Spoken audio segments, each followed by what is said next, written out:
매일 아침 책 읽기로 하루를 시작하는 행복 습관, 미라클 독서입니다. 오늘 함께 읽어볼 책은 슈퍼 개미가 되기 위한 38가지 재현. 주식 투자의 첫걸음은 틀리는 법을 멀리하는 것이다. 주식시장에서 믿어야 할 것과 믿지 말아야 할 것들. 배구진 지음 원앤원 북스에서 펴낸 책입니다. 프롤로그. 가치 투자를 마스터할 수 있는 단 한 권의 책. 오마하의 현인 워런 버핏의 발언은 전 세계 투자자의 이목을 집중시킨다. 버핏의 말이 발휘하는 강력한 구심력의 원천은 무엇일까? 바로 다수를 따르지 않는다는 것이다. 많은 사람이 이미 한 말과 비슷한 발언은 눈길을 끌지 못한다. 버핏은 겁에 질려 웅크린 시장을 보면서 투자자들에게 강력 매수를 권하는가 하면 반대로 뜨겁게 달아오른 신기술 부분에는 종종 냉담한 멘트를 날린다. 그는 가상화폐에 대해서도 일찌감치 투기와 도박이라고 단언했다. 투자자들이 버핏의 말에 계속 귀를 기울이는 더 큰 이유는 그의 판단이 대부분 정확했다고 판명났다는 사실에 있다.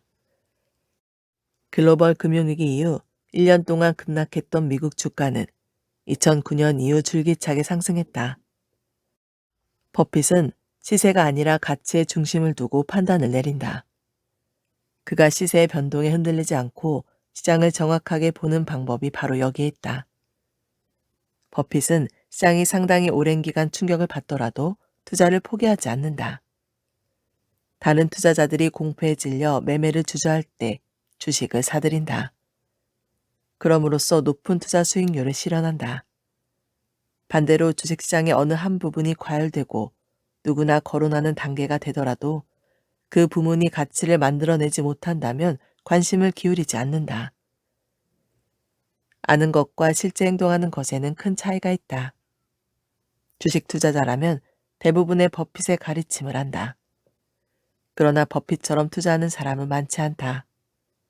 버핏처럼 가치의 중심을 두지 않기 때문이다.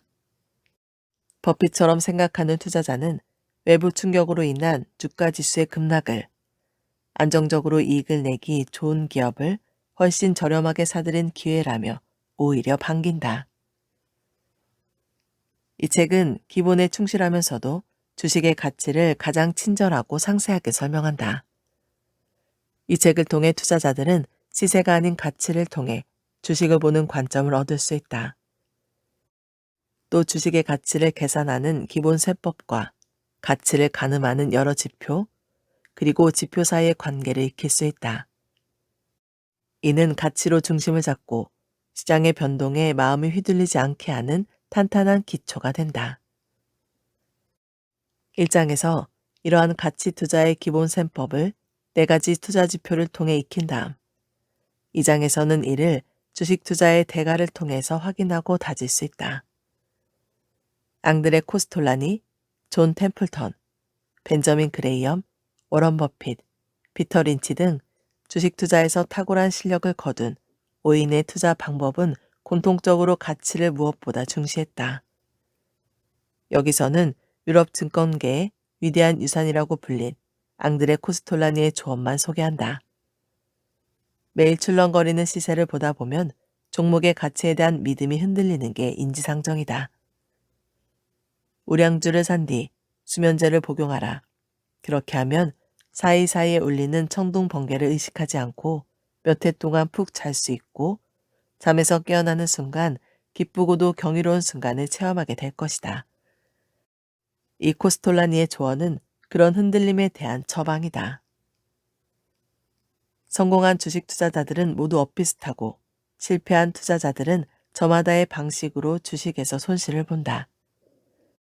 이는 소설 안나 카레니나의 첫 문장을 패러디한 말이다.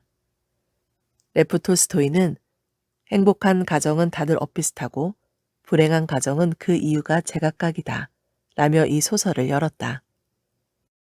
가정이 행복하려면 몇 가지 요소가 갖춰져야 한다. 그런데 불행하게 만드는 요인은 행복에 이르는 요소보다 훨씬 더 많고 더 쉬워 보이며 유혹하는 힘은 훨씬 강하다. 주식 투자도 비슷하다. 손실로 이어지는 길이 더 많다. 대박을 약속하는 듯한 아직 공개되지 않은 정보, 급등세를 유지할 것 같은 테마주, 단계를 밟아가면 고수가 되는 길처럼 보이는 기술적 분석, 주가 흐름을 미리 파악하는 비법, 우연으로 얻은 성과를 자신의 실력이라고 여기는 착각, 기준이 없는 투자, 가치를 분석하지 않은 채 가격의 등락에 연연해 하는 매매 등이다. 이 책은 이와 같은 길을 왜 피해야 하는지 그 이유를 들어 설명했다. 이런 내용은 3장과 6장에서 다뤘다. 다시 강조하건대 주식시장에는 핵심 원리보다 훨씬 더 많은 틀린 이론들이 난무한다. 그래서 주식 공부 초반에 가장 중요한 것은 틀린 길이 무엇인지 아는 것이다. 예컨대 신기술은 대개 환상을 불러일으킨다. 구글의 알파고가 바둑 대국에서 예상을 뒤엎고 인간 대표 이세돌 구단을 꺾은 후 미래 인공지능에 대한 논의와 각 분야의 개발이 활발하다. 주식 투자의 세계도 머지않아 AI에 점령당하고 말 영역으로 꼽혔다. 국내외 자산운용 업계에서는 로보어드바이저 서비스를 속속 내놓았다. 로보어드바이저는 로봇과 어드바이저를 합성한 용어다. 과연 투자의 주도권이 인간의 손을 떠나 컴퓨터 프로그램으로 넘어갈 것인가? 필자는 그렇게 되지 않으리라고 본다. 주식시장은 복잡계보다 여러 차원에서 훨씬 더 복잡해서 예측이 불가능하기 때문이다. 4장에서는 주식 투자의 강론으로 들어간다. 가치주와 성장주, 톱다운과 바텀업 방식, 금리 상승 초기의 주식시장 접근법, 소음시장 가설을 통한 투자 등을 다룬다. 5장은 가치 투자와 한 조합인 장기 투자와 분산 투자를 설명한다. 이와 함께 인수대상 기업에 대한 투자와 공시를 활용한 매매, 인덱스 펀드 투자에 대해 살펴본다. 7장은 실전편으로 주로 필자의 투자 사례를 담았다. 이익이 빠르게 증가해 현재 주가가 저평가된 상태인 주식을 매수해 단기간에 상당한 수익률을 올린 사례를 소개하고 분석한다. 또 저평가된 종목을 사들였으나 시장에 관심을 받지 못한 소외주인 탓에 성과를 보지 못한 사례도 공개한다. 아울러 목표 수익률을 달성했을 경우 꼭 매도해야 하는지 매도 여부를 판단할 기준은 무엇인지 알아본다. 이 밖에 턴어라운드 투자, 깜짝 실적에 대응하는 방법, 자산주 투자를 사례로 살펴본다. 이 책은 2017년에 나온 그때 알았으면 좋았을 주식투자법의 개정판이다. 투자의 기본이 되는 지표 부분을 보강해 첫째 장으로 앞세워 배치했다. 여기에 맞춰 전체 구성을 바꿨고 실전 투자 사례를 추가했다. 이 밖에 AI 투자 관련 내용도 수정했다. 주식 투자에는 왕도가 없다. 그러나 이 책은 주식 투자의 왕도에 가장 근접했다고 자평한다. 독자들이 모쪼록 이 책에 담긴 방법론을 충분히 익히고 이를 활용해 알찬 투자 성과를 내기를 진심으로 응원한다. 2019년 1월 백우진 5장 성공은 공부와 태도가 결정한다. 짧은 기간일수록 위험이 커진다. 좋은 주식의 가격 하락에 대응하는 방법. 내가 주식 투자를 더 본격적으로 할 생각도 있어. 여유 자금을 다 넣지는 않고 준칙에 따라서 매매하는 것이지. 예를 들어 주가가 10%보다 더 떨어질 경우 손절매한다는 준칙에 따르면 크게 손해를 보지 않겠지. 또 주가가 많이 오를 때까지 기다리지 않고 예컨대 20% 상승하면 차익을 실현하는 거야. 높은 수익률을 올리지는 못하겠지만 안정적인 투자 방법이 되지 않을까? 주식 투자 이야기를 나누다 보면 이런 궁리를 하는 사람들이 있다. 당신은 어떻게 생각하는가? 혹시 이미 이런 방법을 활용해 투자한 경험이 있지 않은가? 먼저 필자가 보유한 7개 종목의 투자 수익률을 열거하면서 그에 대한 답을 알아보겠다. A 종목 31%, B 종목 6%, C 종목 마이너스 11%, D 종목 마이너스 20%, E 종목 마이너스 10%, F 종목 마이너스 62%, G 종목 마이너스 12%. 2017년 들어 코스피가 7개월 동안 18% 상승했고 코스닥은 이에 미치지는 못하나 5% 올랐다. 그러나 필자가 보유한 종목 중 5개나 10% 이상 주가가 빠졌다. 만약 손실률이 10% 넘으면 손절매한다라는 준칙에 따라 C부터 G까지 모두 매도했다면 어땠을까? 손실이 실현된다. A와 B의 수익 금액으로는 손실 금액을 벌충하지 못한다. 매도해서 받은 현금으로 다시 새로운 주식 5종목을 매수했다고 하자. 두 종목은 올랐지만 세 종목은 슬금슬금 하락하더니 어느새 10% 아래로 떨어졌다. 또 손절매하는 게 옳을까? 그렇게 하다가는 투자 자산이 점점 깎여나가지 않을까? 반대로 오르는 종목이 높은 수익률을 기록하며 10%대 투자 손실을 벌충하고 남을까? 아닌 것 같지만 뾰족한 답이 떠오르질 않는다. 이럴 때는 대가의 조언을 찾아보는 게 대안이다. 피터 린치는 나는 늘 손절매를 싫어했다 라고 말했다. 린치는 주가가 매입가보다 사전에 정해진 수준 밑으로 대개 10% 아래로 떨어지면 기계적으로 매도하는 손절매를 싫어하는 이유를 다음과 같이 설명했다. 자동 손절매를 하면 손실을 10%로 제한하는 것은 맞다. 그러나 변동성이 큰 오늘날 주식시장에서는 주가는 거의 반드시 그 수준으로 하락한다. 묘하게도 손절매 한도를 10%로 정해놓으면 주가가 그 수준으로 떨어지는 것을 보장하는 듯하다. 주식을 매도함으로써 투자자는 손실에 대비하는 대신 손실을 영원한 결론으로 바꿔놓는다. 하필 손절매를 한 다음 해당 주가가 치솟는 듯한 현상도 묘하다. 그는 기본으로 돌아가서 종목의 가격이 아니라 가치를 중심으로 생각해야 한다고 말한다. 앞으로 가치가 크게 상승할 좋은 종목을 보유하고 있거나 그럴 가능성이 높다고 예상되는 종목을 엄선해 보유하고 있다고 해보자. 그 종목 중 하나의 가격이 10% 넘게 하락했다면 어떻게 대응해야 할까? 좋은 주식의 값이 저렴해졌으니 가능하다면 다른 종목을 정리하고 그 종목을 더 사들여야 한다.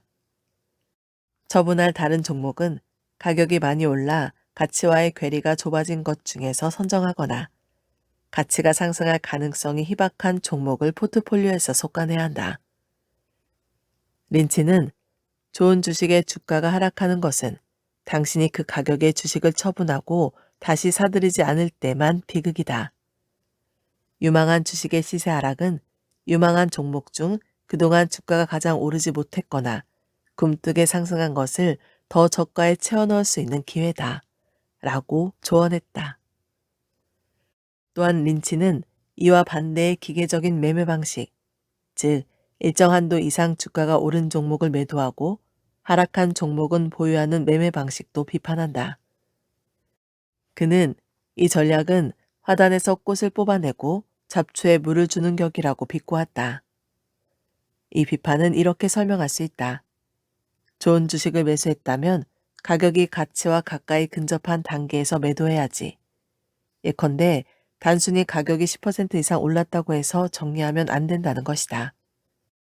조기 수익 실현은 꽃을 피울 식물을 가지가 10% 이상 자랐다고 꺾는 격이다. 정답에 가까워진 느낌이다. 좋은 주식을 골라 매수했다면 왜 10% 손절매하면 안 되는지 더 생각해보자. 주가와 주식의 가치는 개와 주인처럼 움직인다. 산책할 때 개가 주인보다 뒤처지는 때가 있는 것처럼 주가가 가치에 한참 못 미칠 때가 있다. 그러나 가격과 가치가 따로 노는 현상은 시간에 약하다. 시간이 지나면 가격은 반드시 가치에 수렴한다. 가치가 가격보다 큰 주식을 사들였다면 가격의 등락에 일희일비하지 않고 진득하게 기다릴 줄 알아야 한다. 자입 주식 매수가 실패하는 경우 가격과 가치의 괴리를 고려할 때 우리가 피해야 하는 투자 방식은 두 가지다. 하나는 지금까지 비판한 기계적인 손절매고 다른 하나는 차입 투자다. 빌린 돈으로 주식을 매수하면 상환일 전까지 주식을 팔아야 하는데 그 시일까지 주가가 오른다는 보장이 없다. 가격이 오르다가 가치에 수렴하기 전에 하락하기도 하면서 따로 노는 시일은 몇 개월이 될 수도 있고 2년이 넘게 걸릴 수도 있다. 또는 주가가 감질나게 소폭 등락을 반복하다가 하필 상환일에 임박하자 급락할 수도 있다. 이때 자기 돈으로 투자한 사람은 더 기다릴 수 있으나 빌린 돈으로 투자한 사람은 쫓기는 처지가 된다. 다른 곳에서 돈을 새로 빌려 차입금을 상환하는 방법도 있지만 주가가 하락한 마당에는 그럴 엄두를 내기 힘들다. 결국 손실을 보고 주식을 처분하기 쉽다. 같은 원리로 정해진 시기에 쓸 곳이 있는 돈으로 주식을 사면 안 된다. 예를 들어 자녀 대학 학자금, 주택 매입 잔금, 은퇴 후 생활자금으로 주식에 투자하면 안 된다. 시간은 위험을 이기지만 시간이 한정되어 있을 때는 위험의 승률이 더 높아진다. 6장. 자신부터 알아야 잃지 않는다. 운이 좋았던 것을 실력으로 착각하지 마라. 우연히 빚은 화려한 부상과 극적인 몰락. 직장인 50세 B씨는 2016년 소액 주식 투자에서 연달아 괜찮은 수익을 실현했다. 한 번은 실적 호전이 기대되는 기업에 투자했고 한 번은 ETF에 투자했다. B씨는 2015년 7월 중순에 턴어라운드 기대 종목을 사들여 2016년 2월 초에 매도해 18% 수익을 거두었다. 중국발 충격으로 글로벌 증시가 급락하던 2016년 1월 하순에 ETF를 사들여 4월 중순에 매도했고 석 달 사이 9% 수익률을 올렸다. 투자 성과에 고무되어 다음 투자를 물색하던 B씨는 지인의 추천으로 행운에 속지 마라라는 책을 읽게 되었다. 이 책의 저자는 2007년 블랙스완으로 글로벌 금융위기를 경고해 세계적인 명성을 얻은 나심 니콜라스 텔레브다. 이후 블랙스완은 예측 밖의 영역에서 나타나 엄청난 충격을 일으키는 사태를 가리키는 일반 명사가 되었다. 블랙스완이 주로 전대미문의 대충격이 닥칠 수 있음을 강조했다면 행운에 속지 마라는 당신이 지금까지 거둔 성과가 당신의 실력이 아닌 운이 따른 결과일 수 있다고 주장한다. 예를 들어 하이일드, 고수익 고위험 채권이 강세를 띠기 시작한 시기에 주로 여기에 투자한 트레이더는 하이일드 채권 시세가 오르는 동안 높은 수익률을 올릴 수 있다. 그러나 하이일드 채권 시장의 강세가 꺾이면 높은 수익률은 한순간에 마이너스로 추락하고 만다. 트레이더가 이전까지 기록한 성과는 실력이 아니라 기간일치에 따른 우연이었다고 판명난다. 달레브는 이 책에서 존이라는 가상인물을 등장시켜 그런 우연히 빚은 화려한 부상과 극적인 몰락을 생생하게 묘사한다. 이로부터 다음과 같은 비유를 생각할 수 있다. 순풍이 불 때 항해를 시작한 사람은 순항할 수 있다. 그러나 순항이 자신의 실력 덕분이라고 과신하면 방심하게 되고 다가올 변화에 대비하지 않는다. 그는 바람이 바뀌어도 기존 항해 방식에 안주하다가 방향을 잃고 결국 포류하게 된다. 이와 마찬가지로 주가지수가 가파르게 오르는 기간에는 정도 차이는 있지만 거의 누구나 성공한 투자자가 된다. 그러나 약세장 시기가 되면 워런 버핏의 말처럼 누가 알몸으로 수영하는지가 적나라하게 드러난다. 사람들의 80에서 90%는 자신을 중간보다 높게 평가한다. 사람들은 보통 성공은 자기 실력으로 돌리고 실패는 운을 탓한다. 사람들 중 80에서 90%가 자신은 평균보다 뛰어나고 중간값보다 낮다고 평가한다. 또한 행운이 가까이 있다고 느끼고 불운은 남의 일이라고 간과하는 경향이 있다. 그래서 일상생활에서 겪는 위험을 대수롭지 않게 여긴다. 그러다가 막상 그 일이 닥치면 자신의 생활 습관이 주요 원인이 되어 발생한 일인데도 불구하고 큰 충격을 받는다. B씨는 주식 투자에서 이제 겨우 2번의 작은 실적을 냈을 뿐인데도 자신의 성과에 뿌듯해하고 있었다. 자신만만해진 B씨에게 탈레브의 가르침이 펼쳐졌다. 탈레브는 운이 좋아 발생한 결과를 자신의 실력 덕분으로 착각하는 바보들의 특징을 다음과 같이 6가지로 압축해 소개했다. 1. 자신의 판단이 정확하리라고 과신한다. 2. 투자 포지션과 결혼하는 경향이 있다. 한 가지 아이디어에 집착하는 태도는 트레이더에게 좋지 않다고 탈레브는 조언한다. 3. 이야기를 바꾸곤 한다. 돈을 잃을 때는 장기적으로 트레이드한다고 말한다. 4. 손실에 대응하는 방안을 사전에 마련해 두지 않는다. 5. 손절매에 대한 태도를 바꾸지 못한다. 6. 손실이 발생하는 상황을 부인한다. 탈레브는 인간의 두뇌는 확률을 쉽게 이해하지 못하는 데다 실제 현상은 사건이 어떤 분포인지 모르는 가운데 발생한다고 말한다. 그는 사람의 예측력을 더 취약하게 하는 요인으로 뜨거운 손 오류를 비롯한 편향을 든다. 뜨거운 손은 한 농구 경기에서 연달아 슛을 성공시킨 선수를 가리킨다.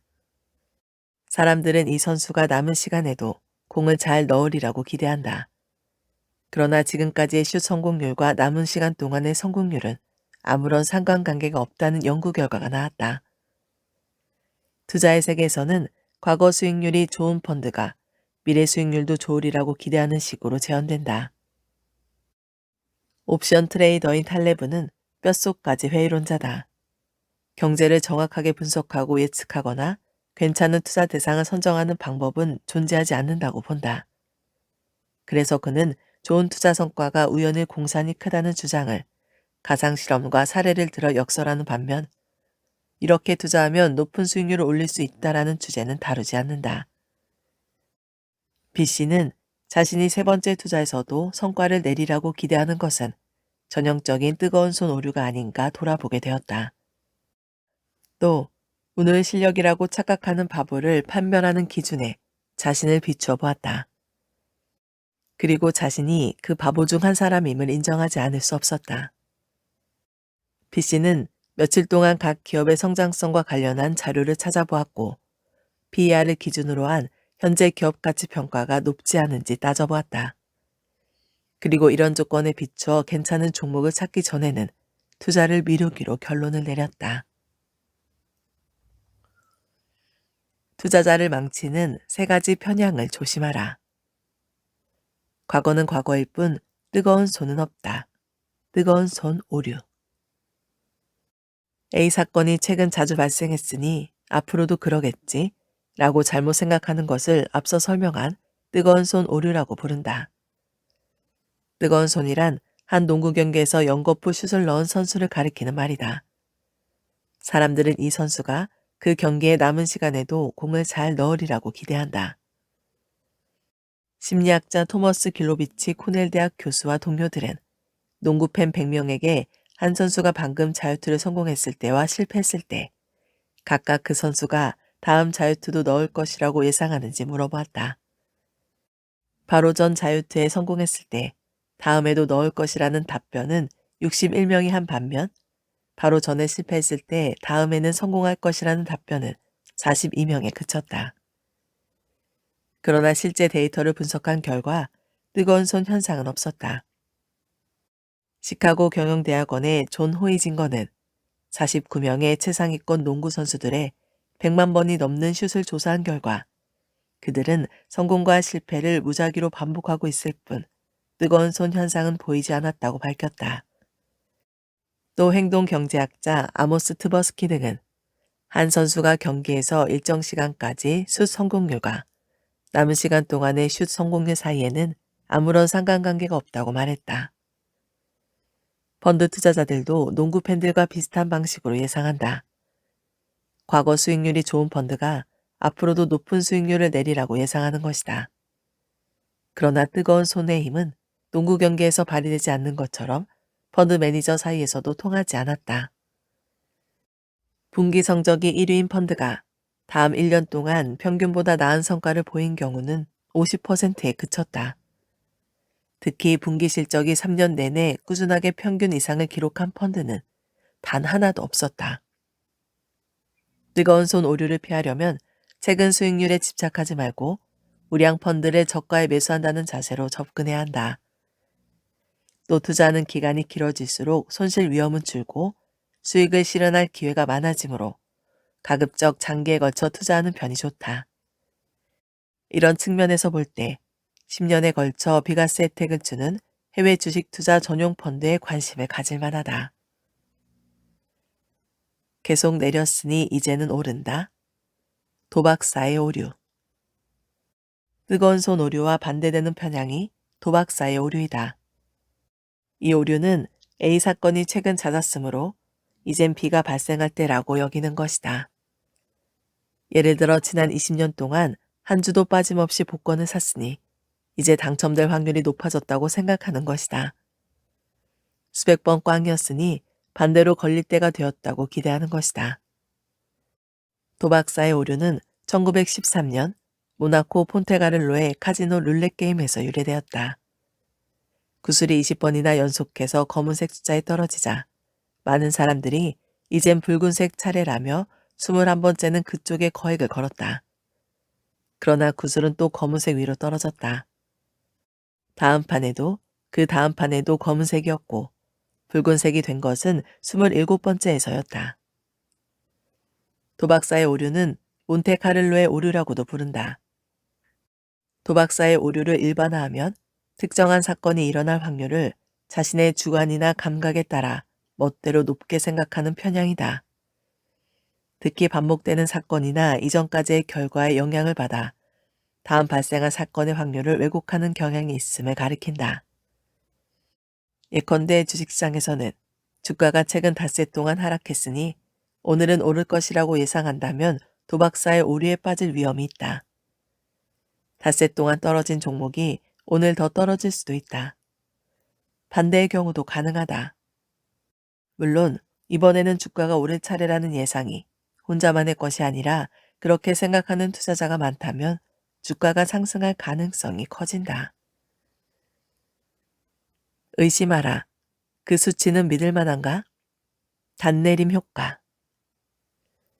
노벨 경제학상을 수상한 행태 경제학자 데니얼 카너먼은 대학생들을 대상으로 다음과 같은 실험을 했다. 숫자가 0부터 100까지 표기된 행운의 수레바퀴가 있다. 그러나 실제로 수레바퀴는 숫자가 10이나 65에만 멈추도록 만들어졌다. 대학생들에게 바퀴를 돌려 바퀴가 멈춘 숫자를 적어보도록 했다. 그 다음 학생들에게 유엔 회원국 중 아프리카 국가들이 차지하는 비율이 방금 당신이 적은 숫자보다 적을까요, 클까요? 라며 그 비중이 얼마나 되는지 물었다. 숫자 10이나 65에는 아무 의미가 없었지만 학생들은 자신에게 나온 10이나 65의 영향을 받았다. 10 숫자를 받은 학생들이 답한 비중의 평균은 25%였고 65를 받은 학생들의 답변의 평균은 45%였다. 이 현상은 단내림, 앵커링 효과가 작용한 결과라고 설명된다. 다시 내린 곳에 배가 머무는 것처럼 처음 입력된 정보가 다수로 작용해서 그와 무관한 판단에 영향을 미치는 현상을 가리킨다. 참고로 유엔 회원국 중 아프리카 국가들의 실제 비중은 23%다. 투자자 중 일부는 52주 최저가나 52주 최고가를 다추로 여긴다. 주가가 52주 최저가 가까이 떨어지면 더 이상 하락하지 않으리라고 여겨 그 주식을 매수한다. 반대로 주가가 52주 최고가보다 아래 있을 때는 그 수준까지 오를 수 있다고 여겨 차익 실현을 미룬다. 엄선한 주식만 사는 짠 투자자가 되라. 저 PBR은 주가 하락을 막는지 지대 역할을 한다. 투자자 CC는 2016년 8월 9일 기업 갑의 주식 900여 주를 사들였다. CC는 투자 대상으로 갑주를 선정하는데 두 가지 기준을 적용했다. 첫째, 현재 시가총액이 순자산가치보다 적은 종목을 선별했다. 순자산은 기업의 자산에서 부채를 뺀 금액으로 자본금, 자본잉여금, 이익잉여금을 합한 값이다. 시가총액이 순자산가치보다 적으면 최악의 경우를 상정해 해당 기업을 당장 청산하더라도 주주들은 현재 주식평가액보다 더 많은 금액을 회수할 수 있다. 이 기준을 개별 주식으로 환산하면 PBR이 된다. CC는 홈트레이딩 시스템의 종목 추출 기능을 활용해 투자 등급이 B 이상이고 PBR이 1보다 낮은 코스닥 종목을 골라냈다. 이들 조건을 충족한 수십 개의 종목 가운데 갑도 있었다. 갑의 PBR은 0.8 수준이어서 순 자산이 시가총액의 1.25배에 달했다. CC는 첫 관문을 통과한 종목 수십 개를 PER이라는 둘째 기준으로 살펴보았다. PER은 주가가 주당 순이익의 몇 배인지 나타나는 지표로 간단히 시가총액을 순이익으로 나누어 산출할 수 있다. CC의 둘째 조건은 최근 실적으로 산정한 PER이 코스피 종목 평균보다 낮고 내년 순이익 예상치로 계산 PER은 10 미만이라는 것이다. 코스피의 평균 PER은 2016년 8월 9일 14선이었다. 갑 기업은 2015년 순이익으로 계산한 PER이 12, 2016년과 2017년 순이익 예상치로 계산한 PER은 각각 11과 9선이었다. 갑기업은 순이익이 탄탄하게 증가할 것으로 전망되고 있다. CC가 기사를 찾아보니 새로운 분야에 투자한 성과가 본격적으로 나타날 것으로 기대되고 있다. 저 PBR은 주가 하락을 막는 지지대 역할을 한다. 저 PER은 주가를 밀어올리는 스프링이라고 할 수 있다. PBR과 PER이 모두 낮은 종목은 주식시장이 약세이더라도 덜 떨어지고 강세일 경우에는 더 상승할 가능성이 크다. 종목 선정 기준이 느슨하지 않았는가? CC가 갑주를 매수한 지 1개월 남짓, 지난 2016년 9월 20일, 갑의 주가는 약 4% 하락했다. 반면 같은 기간 코스닥 지수는 2% 정도 상승했다. 갑주를 선정한 CC의 판단이 적절할 것이었는지 판단하기는 매우 이르지만 거래량을 보면 갑은 투자자의 관심을 별로 받지 못하고 있다.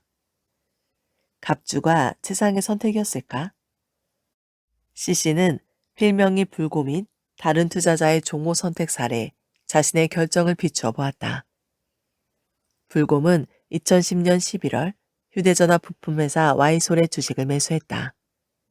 통화음성을 깨끗하게 걸러주는 기능을 하는 Y솔의 부품은 이동통신 기술의 3세대, 4세대로 진화하면서 수요가 급증하고 있었다.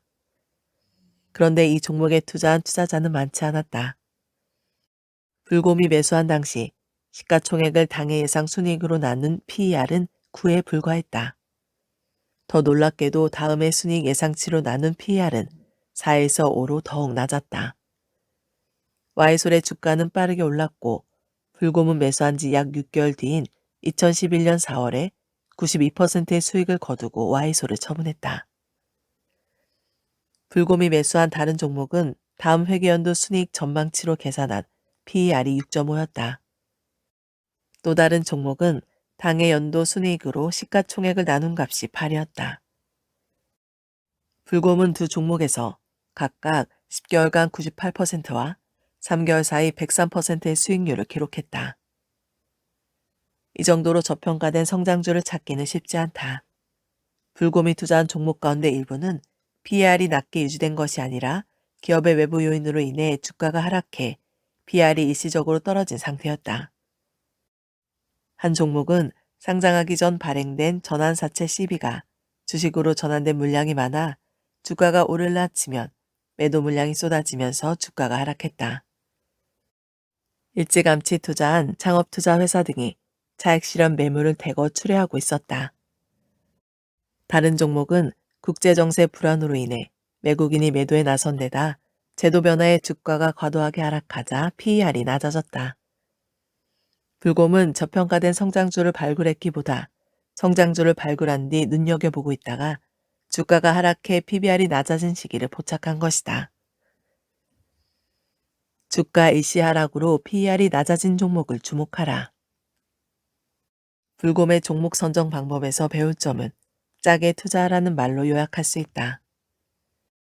불곰은 해당 기업이 기술 등 요인을 바탕으로 확실한 경쟁력을 갖추고 시장을 장악했는지, 당해 연도와 다음해 매출을 늘리며 순이익을 크게 증가시킬 수 있는지 꼼꼼히 따져본다. 그 다음에는 성장성에 비추어 주가가 매우 낮은 수준인지 확인한다. 불곰처럼 종목을 짜게 선정하면 주가가 상승할 공산이 커지고 큰 폭으로 오를 확률도 높아진다.